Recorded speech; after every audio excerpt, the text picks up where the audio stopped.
По време на интензивните и долготрајни врнежи од дожд, а од синоќа и снег, буквално се истурија во објектот на Средното општинско училиште Гошо Викентиев, каде предизвикаа поплавување на повеќе училници, информатички кабинети со многубројна компјутерска опрема и инвентар, оштетувајќи ги истовремено фасадата, инсталациите и разновидна опрема и нагледни средства. До навлегување на водата во внатрешноста на училиштето дошло поради несоодветна изведба на реконструкција на кровот, која изведувачот ја започнал неодамна и го оставил кровот непокриен и препуштен на временските неприлики и покрај најавите на метеоролозите за врнежлив период.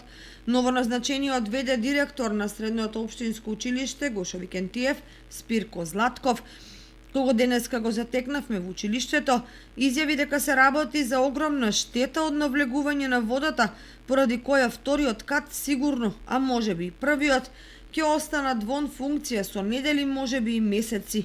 Тој потенцираше дека договорот за реконструкција со изведувачот е потпишан од страна на претходното раководство и дека непосредно пред примопредавањето на директорската функција започнала промената на кровот.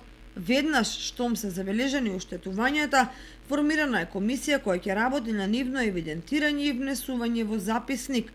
Известена и осигурителната компанија, како и другите институции во општината и државата. Во нашето училиште СОУ Гошо Викентиев Кочани е направена поголема материјална штета предизвикана од поројните дождови. Поплавени се поголем број на кабинети, најзафатени се на вториот спрат, водата спаѓа и на првиот спрат и приземи.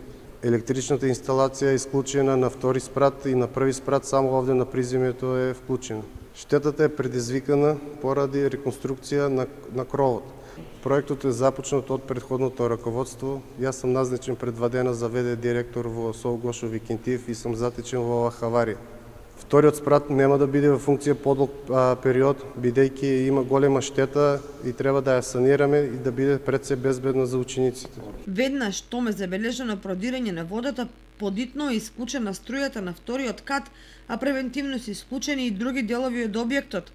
Стручњаците проценуваат дека поради есенско-зимскиот период со ниски температури се чини ќе требаат месеци бетонските ѕидови да се исушат за да може на нив да се работи и да се санираат штетите.